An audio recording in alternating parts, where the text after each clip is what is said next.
Assalamualaikum warahmatullahi wabarakatuh.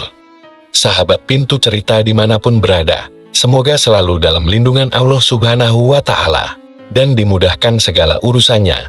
Amin ya Robbal Alamin. Video kali ini saya akan menceritakan gambaran sosok Dajjal. Video ini sengaja dibuat secara singkat, agar sahabat Pintu Cerita dapat menyimak secara keseluruhan. Maka dari itu simak video ini, agar tidak sesat. Di balik tirai sejarah yang kelam, tersembunyi rahasia yang mengguncang bumi. Hari ini, kami membawa Anda ke dalam dunia yang begitu misterius, penuh ketegangan, dan tak terbayangkan. Bersiaplah untuk merasakan detak jantung yang tak terkendali. Karena kisah yang akan kami ungkapkan, bukanlah kisah biasa. Ini adalah cerita tentang kegelapan yang mengintai, godaan yang membutakan, dan munculnya kejahatan terbesar dalam legenda manusia. Selamat datang, sahabat penjelajah waktu. Saat kami memasuki cerita epik tentang kemunculan Dajjal, entitas yang membelah iman dan menantang keyakinan. Bersiaplah, karena kegelapan dan keajaiban menunggu di balik pintu ini. Kiamat tidaklah terjadi, sehingga kalian melihat 10 tanda-tanda sebelumnya. Rasulullah menyebut kabut. Dajjal, binatang adabah.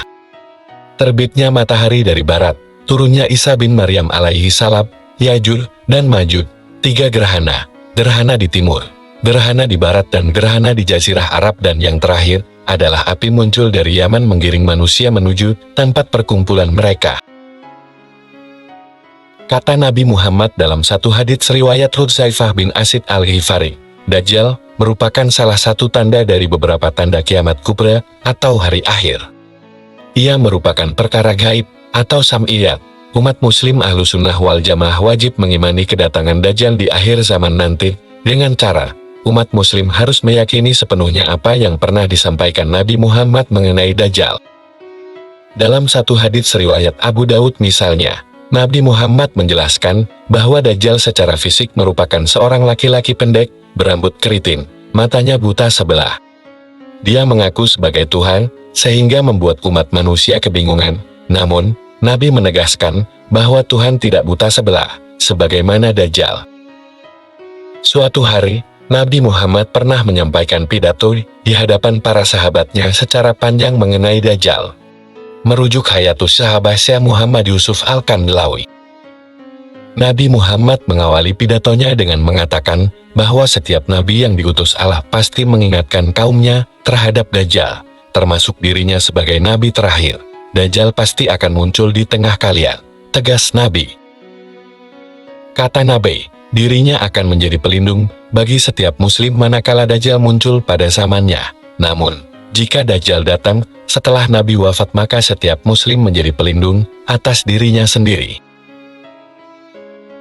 Dan Allah akan menggantikan Nabi untuk melindungi umatnya.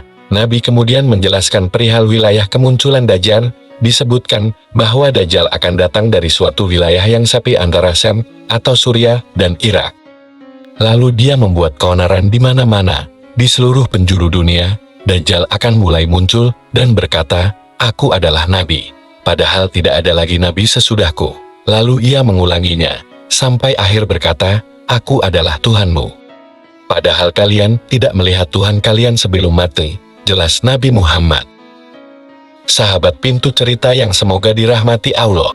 Selain ciri-ciri fisik di atas, Nabi juga mengungkapkan bahwa ciri Dajjal lainnya adalah ada kata kafir di antara kedua bola matanya. Semua orang yang beriman bisa membaca kata di jidat Dajjal tersebut. Oleh karena itu, Nabi memerintahkan umatnya yang menjumpai Dajjal agar meludahi wajahnya dan membacakan awal-awal surat Al-Kahfi. Dajjal dijelaskan Nabi Muhammad sebagai seorang yang sakti. Dia akan menguasai umat manusia. Ia bisa menghidupkan manusia setelah membunuhnya. Tapi, Nabi menegaskan bahwa Dajjal tidak bisa melakukan lebih daripada itu, juga tidak bisa menguasai manusia lainnya. Cobaan Dajjal antara lain, ia membawa surga dan neraka. Neraka Dajjal adalah surga, sedangkan surga Dajjal adalah neraka. Barang siapa diuji dengan neraka Dajjal, hendaklah ia memejamkan mata dan meminta pertolongan kepada Allah. Niscaya neraka itu menjadi dingin dan menyelamatkan, sebagaimana api menjadi dingin dan menyelamatkan Ibrahim alaihi salam. Nanti Dajjal akan melewati sebuah desa, di mana penduduknya mengimani dan mempercayainya. Dajjal kemudian berdoa untuk kesejahteraan mereka. Maka hujan pun turun, bumi menjadi subur, binatang mereka menjadi sangat gemuk, penuh dengan daging, dan deras air susunya. Kondisi berbeda dialami penduduk desa yang mengingkari dan tidak mengimani Dajjal. Dajjal mengutuknya hingga tidak ada satupun binatang mereka yang hidup. Hari-hari Dajjal adalah 40 hari. Satu hari seperti 1 tahun, satu hari lagi seperti sebulan, satu hari lagi seperti sepekan. Sedangkan hari-hari berikutnya adalah seperti hari-hari biasa, sedangkan hari terakhir adalah hari seperti Fata Morgana. Pagi hari, seseorang berada di pintu Madinah, dan sebelum di pintu yang lain, sore hari telah tiba, kata Nabi Muhammad. Demikianlah penjelasan Nabi Muhammad mengenai Dajjal. Selain menyampaikan ciri-ciri, wilayah kemunculannya, dan cobaan yang dibawa Dajjal, Nabi Muhammad juga mengingatkan agar umat muslim tetap memegang teguh keimanan dan keislamannya. Tidak mengikuti, apalagi meyakini apa yang disampaikan Dajjal. Karena sesungguhnya surganya Dajjal adalah nerakanya Allah, dan nerakanya Dajjal adalah surganya Allah.